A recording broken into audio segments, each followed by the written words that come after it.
Hello students, कैसे हैं आप सब। आशा करती हूँ आप अच्छे होंगे और अच्छे से अपनी पढ़ाई कर रहे होंगे। मैं मोनिका रावत आपका स्वागत करती हूँ आईसीटी वर्चुअल क्लासरूम देहरादून में। बच्चों, आज हम क्लास 10th का जो आपका सब्जेक्ट है साइंस, उसका chapter light, reflection and refraction को कंटिन्यू करें। तो बच्चों, पिछले लेक्चर में हमने लाइट के बारे में पढ़ा था।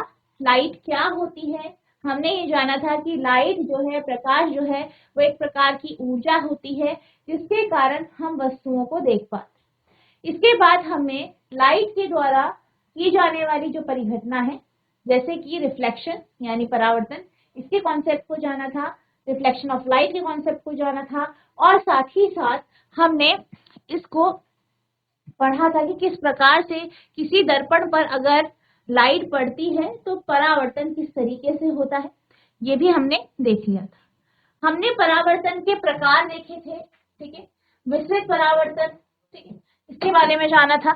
इसके बाद हमने परावर्तन के नियम देखे थे, परावर्तन के नियम क्या कहते हैं ये देख लिए थे, वस्तु प्रतिबिंब का कॉन्सेप्ट जान गया था, और साथ ही साथ वर्चुअल इमेज और रियल इमेज के कॉन्सेप्ट को भी देखा था कि आभासी प्रतिबिंब और वास्तविक प्रतिबिंब क्या होता है। ठीक है, अब हम बात करते हैं कि किस प्रकार से जो है, जो आपका समतल दर्पण होता है वो प्रतिबिंब बनाता है। अब इस कॉन्सेप्ट को आप जो है अपनी डेली लाइफ से भी समझ सकते हैं। जैसे कि अगर आप क्या करते हैं, जब भी आप तैयार होते हैं तो फिर एक समतल दर्पण यानी जो आपका ड्रेसिंग टेबल है, बेसिकली ड्रेसिंग टेबल क्या है, आपके समतल दर्पण का एग्जाम्पल है। तो आप ड्रेसिंग टेबल के सामने खड़े होते हैं, खुद को देखते हैं कि आप कैसे लग रहे हैं, आपके बाल कैसे हैं, आपका जो है चेहरा कैसा लग रहा है, आप बिल्कुल ठीक तरीके से तैयार हुए हैं या नहीं, ये आप किसमें देखते हैं, ड्रेसिंग टेबल। ठीक, ड्रेसिंग टेबल समतल दर्पण का एग्जाम्पल है। तो आपका जो इमेज है, आप अपना प्रतिबिंब कब देखते हैं, जब आप उसके सामने खड़े होते हैं। तो बिल्कुल इसी तरीके से जब भी अगर हमें किसी समतल दर्पण से जो है प्रतिबिंब बनाना होता है तो हमें वस्तु को उस दर्पण के आगे कुछ दूरी पर रखना होता है। अब जब भी आप अपना प्रतिबिंब दर्पण पे देखते हैं तो आप क्या देख पाते हैं, जैसा आपके शरीर का आकार होता है बिल्कुल वैसा ही आकार आपको वहां दर्पण पे दिखाई देता है। जितनी आपकी हाइट है उतनी ही हाइट आपको वहां पे दर्पण में दिखाई देती है। यानी कि जो प्रतिबिंब बनता है उसका आकार, उसकी ऊंचाई वही होती है जो व्यक्ति की खुद की ऊंचाई। यानी समतल दर्पण के द्वारा जो वस्तु का प्रतिबिंब बनता है वह उतना ही लंबा, उतना ही मोटा या उतना वैसे ही आकार का होता है जैसे कि आपकी वस्तु होती है। और जब भी आप अपने दर्पण के सामने खड़े, जितनी दूरी पर आप सामने खड़े होते हैं, आपका प्रतिबिंब दर्पण के पीछे आपको उतनी ही दूरी पर दिखाई देता है। मान लीजिए आप दर्पण से जो है, मान लीजिए आप जो है 500 सेंटीमीटर की दूरी पर है, तो दर्पण के पीछे जो आपका प्रतिबिंब बनेगा वह भी 500 सेंटीमीटर की दूरी पर है। ये चीज आपने ड्रेसिंग टेबल पे जब भी आप तैयार होते हैं, सामने खड़े होते हैं, आपने एक चीज ऑब्जर्व की, ठीक है। तो यानी हम क्या कह सकते हैं, हम ये कह सकते हैं कि जब भी एक समतल दर्पण से पे प्रतिबिंब बनता है तो जो प्रतिबिंब होता है वो वस्तु के आकार का ही होता है, ठीक है। दर्पण के पीछे उतनी ही दूरी पर बनता है जितनी दूरी पर दर्पण के आगे वस्तु को रखा जाता है। यानी जो आपकी इमेज है और जो आपका ऑब्जेक्ट है, ठीक है, उनकी मिरर से दूरी सेम होती है, आकार सेम होता है, साइज सेम होता है, शेप सेम होता है, कोई भी चेंज नहीं आता। और एक और चीज, आपकी जो वस्तु बनती है वो इरेक्ट होती है यानी सीधी, यानी जो वस्तु है वो सीधी है, तो इमेज भी कैसी बनेगी, यहाँ पे सीधी बनेगी, ठीक है। तो इमेज भी आपकी इरेक्ट यानी सीधी बनती है। एक और चीज, अगर हम क्या करें, अगर हम समतल दर्पण के आगे कोई एक मान लीजिए पर्दा रख, ठीक है, जैसे कि आप क्या करते हैं, आप क्या हुआ, आपने ड्रेसिंग टेबल के सामने खड़े हुए, अपना प्रतिबिंब देखा, खुद को देखा, कैसे लग रहे हो, ठीक है। अब आप ये चाहते हो कि आपका जो प्रतिबिंब है वो सामने जो भी आपका जैसे दीवार है वहां पे, तो आप ये देख पाते हो कि कभी भी जो आपका ड्रेसिंग टेबल है जो कि एक समतल दर्पण है, उसके द्वारा जो आपका प्रतिबिंब बनाया जा रहा है वो आपको किसी भी दीवार पर, किसी भी पर्दे पर प्राप्त नहीं होता। यानी जो आपका प्लेन मिरर होता है, समतल दर्पण होता है, वह हमेशा आभासी प्रतिबिंब बनाता है। आभासी प्रतिबिंब का अर्थ क्या है? ऐसा प्रतिबिंब जो आपको पर्दे पर प्राप्त नहीं होता है। यानी यह प्रतिबिंब तब बनता है जब जो किरणें हैं वो आपस में एक दूसरे के साथ मिलती नहीं, बल्कि हमें ऐसा लगता है कि ये आपस में एक दूसरे से मिल रही है। ठीक है, तो वास्तविक तौर पर क्या होता है, किरणें एक दूसरे के साथ मिलती नहीं है, हमें ऐसा प्यार होता है, हमें लगता है कि मिल रही है, तभी हमें इमेज दिखाई।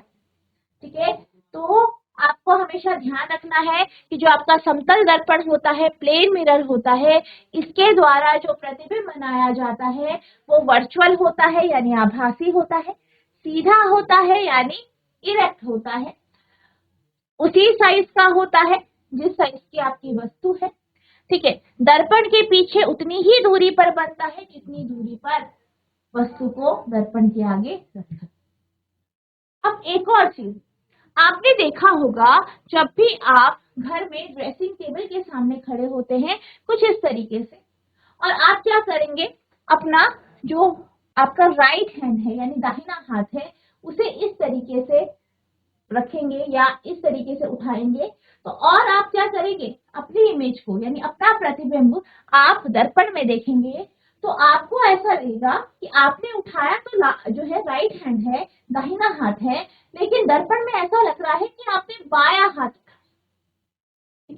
जैसे आप यहाँ पे देख सकते हो कि यहाँ पे इस व्यक्ति ने क्या किया है, अपना राइट हैंड उठाया है, अपना दाहिना हाथ उठाया, लेकिन जब दर्पण में देखा गया तो क्या देखा गया कि जो व्यक्ति है उसे ऐसा लगा कि मैंने बायां हाथ उठाया। तो ये जो प्रॉपर्टी होती है इसको हम लेटरल इन्वर्जन की प्रॉपर्टी है। ठीक है, यानी यहाँ पे क्या होता है, ये एक प्रॉपर्टी है, गुण है जो कि हमारे प्लेन मिरर का होता है, जिसमें वस्तु, रखी हुई वस्तु का दाहिना हिस्सा बाईं ओर प्रतिबिंब में दिखता है, वहीं बायां हिस्सा प्रतिबिंब में दाहिनी ओर दिखता है। In a plane mirror the image of a real object is always, यानी समतल दर्पण में वास्तविक वस्तु का प्रतिबिंब सदैव होता है। कैसा होता है? पहला है इरेक्ट यानी पहला है वर्चुअल यानी आभासी, दूसरा है इरेक्ट यानी सीधा, तीसरा है of the same size as that of object यानी वस्तु के समान आकार का, as far behind the mirror as object in front of the mirror, यानी दर्पण के पीछे उतनी ही दूरी पर जितनी दूरी पर वस्तु दर्पण के सामने है, और लेटरली इन्वर्टेड यानी पार्श्व रूप से उल्टा। तो ये क्या है, ये समतल दर्पण के द्वारा बनने वाले प्रतिबिंब की गुण है यानी क्वालिटीज है, उसकी जो है प्रॉपर्टीज। ठीक है, तो आपको ध्यान रखना है जो आपका समतल दर्पण होता है वह हमेशा आभासी प्रतिबिंब बनाता है, यानी ऐसा प्रतिबिंब जो आपको जो है पर्दे पर प्राप्त नहीं होता है। सीधा प्रतिबिंब बनाता है, साइज जो होता है प्रतिबिंब का वो वही होता है जो वस्तु का साइज है, वस्तु का आकार है, और जितनी दूरी पर दर्पण के आगे आप वस्तु को रखते हो उतनी ही दूरी पर दर्पण के पीछे जो है आपका प्रतिबिंब बनता है और लेटरली इन्वर्टेड होता है। ठीक है, तो इन जो है जो ये प्रॉपर्टीज है इनका आपको ध्यान रखना है, ये आपके प्लेन मिरर की प्रॉपर्टी। ठीक है, नोट करें।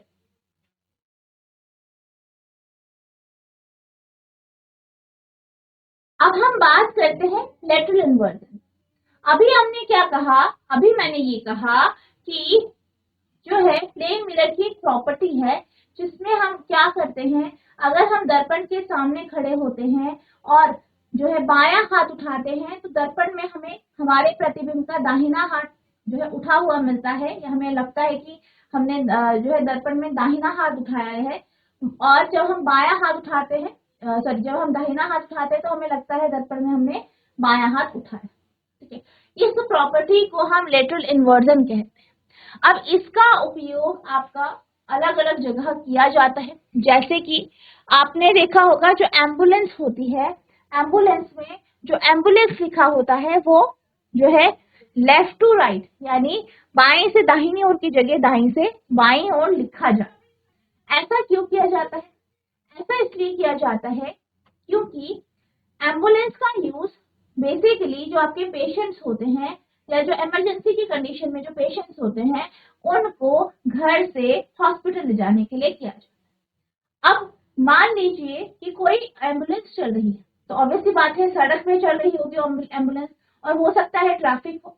तो जो व्यक्ति आगे है या जो व्यक्ति आगे जो है गाड़ी में है, किसी वाहन में है, वो जब दर्पण से पीछे देखे तो उसे ठीक से ये लिखा हुआ दिखाई दे कि ये एम्बुलेंस है, ठीक है, क्योंकि आप जानते हैं प्रॉपर्टी है लेटरल इन्वर्जन की, ठीक है, जिस कारण दर्पण पे जो ये इस तरीके से लिखा है, यानी आपका जो है बाईं से दाहिनी ओर, सॉरी दाहिने से बाईं ओर लिखा है, वो आपको कहाँ से लेफ्ट टू राइट यानी बाईं से दाहिनी ओर दिखाई देगा, जिस कारण आप एम्बुलेंस जो है लिखा हुआ पढ़ पाएंगे और टाइमली क्या करेंगे, समय से आप जगह ले देंगे एम्बुलेंस को ताकि वो टाइम से हॉस्पिटल पहुंचे। ठीक है, तो इस प्रॉपर्टी का यूज जो है लेटरल इन्वर्जन में किया जाता है। ठीक है, तो ये आपकी लेटरल इन्वर्जन हो गया। अब हम चलते हैं अगले टॉपिक की। अगला टॉपिक है आपका स्फेरिकल मिरर्स यानी गोलीय दर्पण। तो अभी तक हमने रिफ्लेक्शन के कॉन्सेप्ट को जाना, परावर्तन क्या होता है, प्लेन मिरर क्या होता है, ये हमने देखा। हमारे पास सिर्फ प्लेन मिरर ही नहीं बल्कि इसके अलावा जो है गोलीय दर्पण यानी जो आपके सर्कल मिरर्स हैं वो भी हो। अगर हम गोलीय दर्पण की बात करें तो गोलीय दर्पण को आप ऐसा समझ सकते हैं कि इनकी सतह कर्व होती है, और अगर हम इसको बहुत अच्छे से बात करें या इसके बारे में बिल्कुल डेफिनेटली या बिल्कुल एक सटीक वर्ड में बोले तो ये जो आपके गोलीय दर्पण होते हैं ये बड़े कांच के गोले का एक भाग होते हैं। गोलीय दर्पण की बात की जाए तो हमारे पास दो प्रकार के गोलीय दर्पण होते हैं, अवतल दर्पण और उत्तल। और ये दोनों दर्पण एक बड़े कांच के गोले का भाग होता है।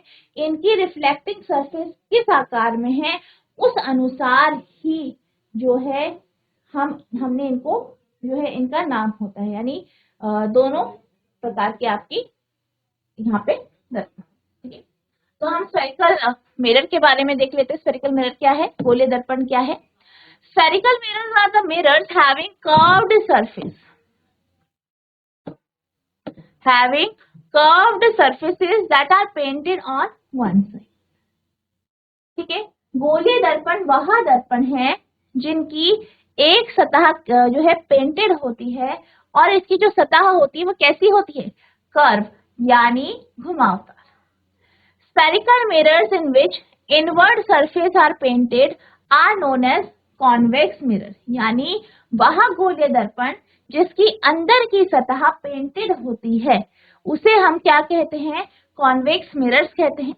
While the spherical mirror in which outward surfaces are painted are considered as concave mirror, वही वह दर्पण जिनकी बाह्य सतह पेंटेड होती है, पेंट किया जाता है, उन्हें हम क्या कहते हैं, कॉनकेव मिरर कहते हैं, अवतल दर्पण कहते हैं। गोलीय दर्पण घुमावदार, ठीक है, गोलीय दर्पण घुमावदार सतहों वाले दर्पण होते हैं जिन्हें एक तरफ पेंट किया जाता है। गोलीय दर्पण जिसमें भीतरी सतह को पेंट किया जाता है उत्तल दर्पण के रूप में जाना जाता है, जबकि गोलीय दर्पण जिसमें बाहरी सतहों को पेंट किया जाता है अवतल दर्पण कहलाता है।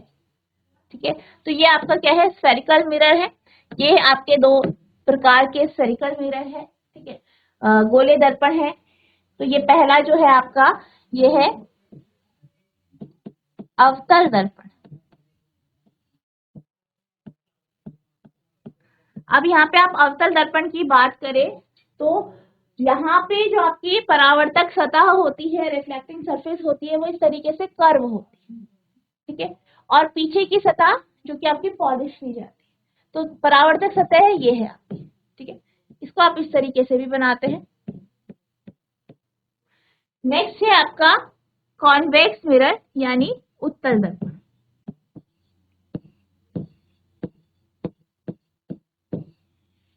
उत्तल दर्पण, उत्तल दर्पण में क्या होता है, उत्तल दर्पण की परावर्तक सतह ये वाली होती है, ठीक है, ये जो पीछे की ओर है, यानी ये जो होता है ये कुछ आपका इस तरीके से होता है,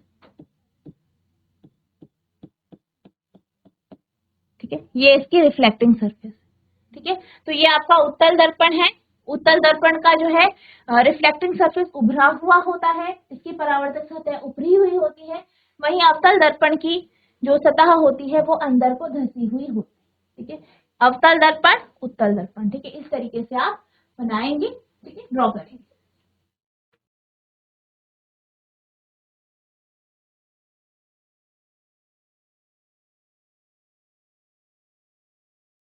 ठीक है, अब यहाँ पे जो आपके स्फेयर हैं यानी गोले हैं, जो मिरर के गोले हैं, दर्पण के गोले हैं, उसमें आपका कौन सा भाग कॉनकेव होता है, आप यहाँ पे देख सकते हैं कौन सा कॉन्वेक्स होता है, यहाँ पे आपको इस तरीके से दिख रहा है, ठीक है। अब यहाँ पे कुछ टर्मिनोलॉजीज है, कुछ टर्म्स हैं जिन्हें हम यहाँ पे डिस्कस कर लेते हैं, देख लेते हैं। इनका यूज जो है आपका आगे जो आप रे डायग्राम पढ़ेंगे, किरण आरेख पढ़ेंगे, उनमें होगा। सबसे पहले हम बात करते हैं कॉनकेव मिरर की। ये आप देख सकते हैं कॉनकेव मिरर है, कॉन्वेक्स मिरर है। इनमें कुछ आपके टर्म्स हैं, जैसे कि पहला है आपका सेंटर ऑफ कर्वेचर, जिसे आप क्या कहते हैं, वक्रता केंद्र, सेंटर ऑफ कर्वेचर। अब सेंटर ऑफ कर्वेचर क्या होता है, कोई भी आपके पास गोलीय दर्पण है, उसका एक आपने सेंटर ऑफ कर्वेचर एक पार्ट पढ़ेंगे। बेसिकली जब हम सेंटर ऑफ कर्वेचर यानी वक्रता केंद्र की बात करते हैं, तो ये जो केंद्र होता है ये बेसिकली आपके उस गोले का केंद्र होता है, उस स्फेयर का केंद्र होता है जिसका दर्पण भाग, जैसे कि ये आपका गोला है जिसका ये जो दर्पण है वो भाग है, तो इसका जो केंद्र है वो इस मिरर के लिए, इस दर्पण के लिए सेंटर ऑफ कर्वेचर यानी वक्रता केंद्र कहलाएगा। इसी तरीके से हम यहाँ पे कॉन्वेक्स मिरर की बात करते हैं, तो वो भी क्या है, इस गोले का भाग है और बीच में इसके क्या है, ये सी, सेंटर ऑफ कर्वेचर, वक्रता केंद्र। तो किस वक्रता केंद्र बेसिकली क्या है, किसी भी दर्पण में वक्रता केंद्र किसे कहते हैं, तो किसी भी दर्पण के लिए वक्रता केंद्र उस केंद्र को कहते हैं जो कि बड़े गोले का केंद्र होता है जिसका दर्पण भाग, ठीक है। तो ये आपका वक्रता केंद्र है। नेक्स्ट हम बात करते हैं पोल यानी ध्रुव की। ध्रुव क्या होता है, ध्रुव को आप कुछ इस तरीके से समझ सकते हैं, दर्पण का जो सेंटर होता है या मिड पॉइंट होता है, जो उसका सेंटर है, उसी को हम क्या कहते हैं, पोल कहते हैं, ठीक है। तो जो आपका दर्पण है उसका जो सेंटर है वो आपका ध्रुव होता है, पोल। नेक्स्ट है आपका फोकस।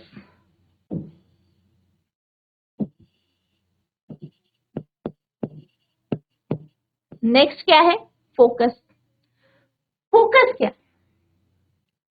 फोकस वह बिंदु है, ठीक है, फोकस वह बिंदु है जो कि आपके प्रिंसिपल एक्सिस में होता है, मुख्य अक्ष में होता है, और ये वह बिंदु है जिसमें जो समानांतर किरणें यानी वह किरणें जो बेहद दूरी से आ रही हैं, वो रिफ्लेक्शन के बाद, परावर्तन के बाद जिस बिंदु पे मिलती है वही दर्पण का फोकस कहलाता है। तो दर्पण का फोकस क्या होता है, दर्पण का फोकस वह बिंदु है जहां पर जो किरणें हैं रिफ्लेक्शन के बाद, परावर्तन के बाद जिस बिंदु पर मिलती है, या अगर जो है आपकी किरणें जो है डिफ्यूज हो रही है या फैल रही है, जो है डिस्पर्स हो रही है, तो हमें ऐसा लगता है कि जो आपका फोकस होता है वो वह बिंदु है जहां से हमें किरणें आती हुई लगती है, यानी सारी की सारी किरणें जहां पे जाके मिलेंगी या जहां से आती हुई लगती हैं उसी को हम फोकस कहते हैं। इस कॉन्सेप्ट को हम आगे पढ़ेंगे जब हम जो है डायग्राम्स पढ़ेंगे, ठीक है। नेक्स्ट है आपका रेडियस ऑफ कर्वेचर यानी वक्रता त्रिज्या। वक्रता त्रिज्या यानी रेडियस ऑफ कर्वेचर। अब रेडियस ऑफ कर्वेचर क्या होता है? रेडियस ऑफ कर्वेचर जो है वो वक्रता केंद्र और पोल के बीच की दूरी को कहते हैं, यानी सेंटर ऑफ कर्वेचर और पोल के बीच की जो दूरी होती है वही वक्रता त्रिज्या यानी रेडियस ऑफ कर्वेचर कहलाती है। तो रेडियस ऑफ कर्वेचर क्या होता है? सेंटर ऑफ कर्वेचर और पोल के बीच की दूरी, ठीक है। ये आपका रेडियस ऑफ कर्वेचर होता है, ठीक है। तो फोकस के बारे में बात कर ली, ध्रुव के बारे में बात कर ली, वक्रता केंद्र, वक्रता त्रिज्या के बारे में बात कर ली। नेक्स्ट हम बात करते हैं फोकल लेंथ की। फोकल लेंथ या फोकस दूरी।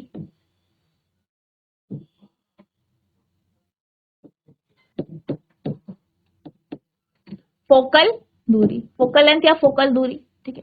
तो फोकल दूरी या फोकस दूरी क्या होती है?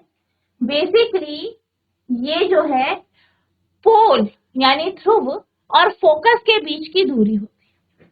पोल यानी ध्रुव और फोकस के बीच की जो दूरी होती है वही फोकस दूरी या फोकस दूरी कहलाती है, यानी फोकल लेंथ कहलाती है। अब हम बात करते हैं प्रिंसिपल एक्सिस के बारे में, यानी मुख्य अक्ष के बारे में।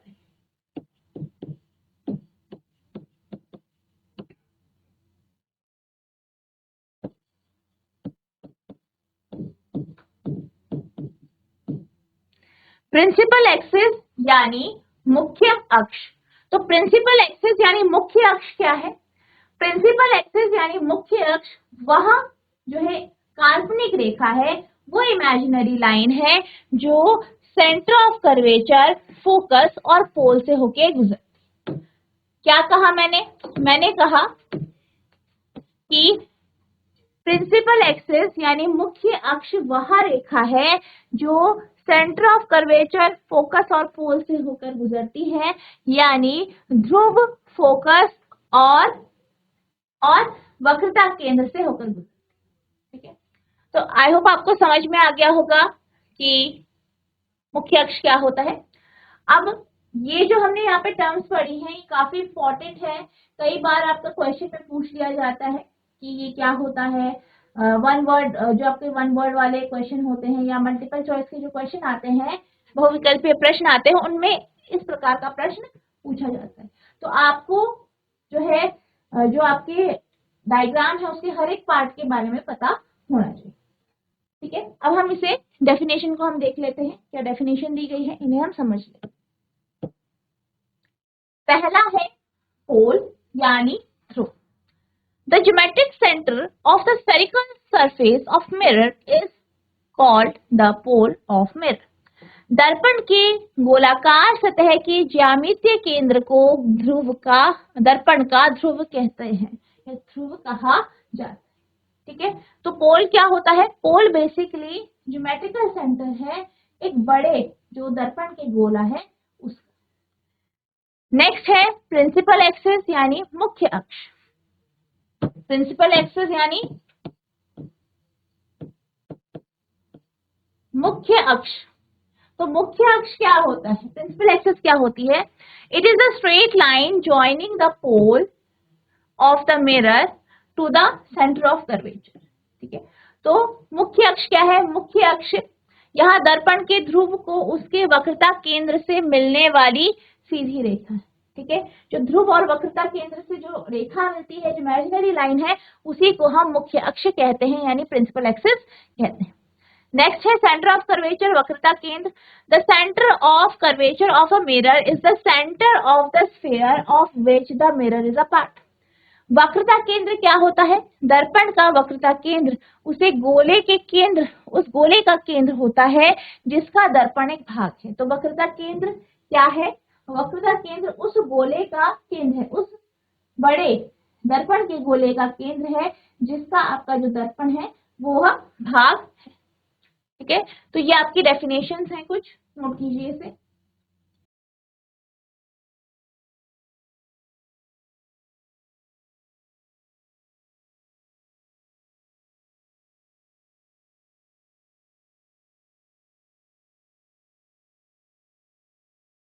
अब हम चलते हैं कॉन्केव मिरर की। कॉन्केव मिरर क्या है, इसको हम समझ लेते हैं। अगर हम कॉन्केव मिरर की बात करें, अवतल दर्पण की बात करें, तो अवतल दर्पण जो है एक प्रकार का गोलीय दर्पण, यानी इसकी सतह घुमावदार होती है। ये एक बड़े गोले का भाग होता है। अब हम बात करते हैं कि कौन सा भाग जो है गोले का कॉन्केव मिरर कहलाता है। बेसिकली अगर हम बात करें कॉन्केव मिरर की, तो इसका जो ये दर्पण होता है, ठीक है, इसकी जो सतह होती है, वह सतह जो कि अंदर को धसी हुई है, वह रिफ्लेक्टिंग सरफेस है, यानी परावर्तक सतह है। और जो उभरी हुई सतह है उसे पॉलिश किया जाता है।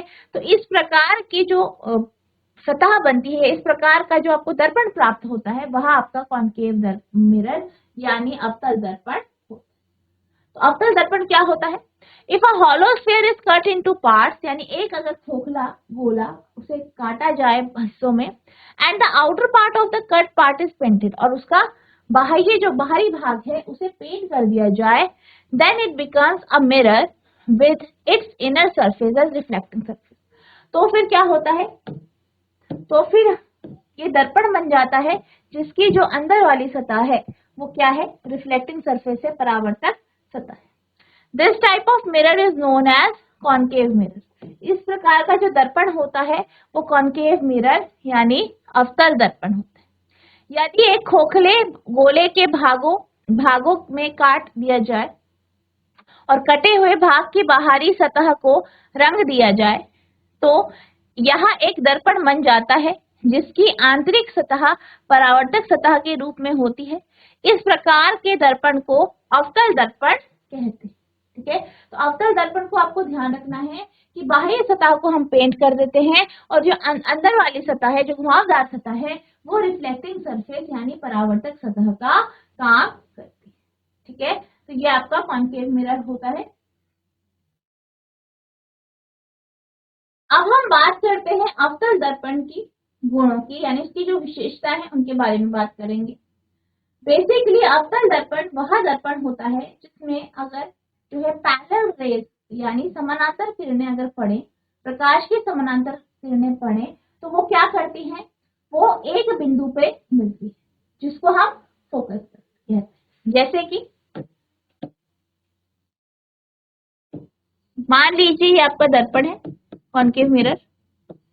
अब यहाँ पे समानांतर किरणें यहाँ पे इस पे पड़ रही हैं, और सारी की सारी किरणें क्या करती हैं? एक बिंदु में जाके मिल जाती है। इसको हम क्या कहते हैं? फोकस कहते हैं।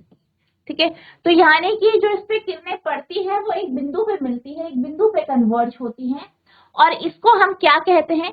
इसलिए इसको हम अभिसारी दर्पण कहते हैं, यानी कन्वर्जिंग मिरर कहते हैं। तो आपको ध्यान रखना है कि कॉन्केव मिरर एक प्रकार का कन्वर्जिंग मिरर होता है। कैसा दर्पण होता है? अभिसारी दर्पण। Light converges at a point when it strikes and reflects back from the reflecting surface of the concave mirror. Hence it is known as converging mirror. प्रकाश एक बिंदु पर अभिसरित होती है जब यह टकराता है और अवतल दर्पण की परावर्तक सतह से वापस परावर्तित होता है, इसलिए इसे अभिसारी दर्पण कहते हैं। ठीक है, तो अभिसारी दर्पण क्यों कहते हैं? क्योंकि इस पे पड़ने वाली समानांतर किरणें एक पॉइंट में कन्वर्ज। अगला क्या है? अगला पॉइंट ये कहता है कि जो आपका कॉन्केव मिरर होता है, ये वर्चुअल और रियल इमेज यानी दोनों प्रकार की प्रतिबिंब बना। अब अगर हम बात करें कि हमने वस्तु को दर्पण के बेहद करीब रखा, यानी अवतल दर्पण के बेहद करीब रखा है तो हमेशा आपकी जो है वर्चुअल इमेज बनेगी। वहीं अगर आप फोकस से दूर रखते हैं, फोकस पे रखते हैं, फोकस से दूर रखते हैं तो हमेशा हमें जो है रियल इमेज प्राप्त होती है, यानी वास्तविक प्रतिबिंब प्राप्त। अब जो वर्चुअल इमेज बनेगी कब बनेगी? जब दर्पण के आप बेहद करीब रखते हैं, यानी पोल और फोकस के बीच में। तो जो प्रतिबिंब होगा वो बड़ा होगा, सीधा होगा और आभासी होगा। ठीक है, कब? जब आप वस्तु को दर्पण के बेहद करीब रखते हैं।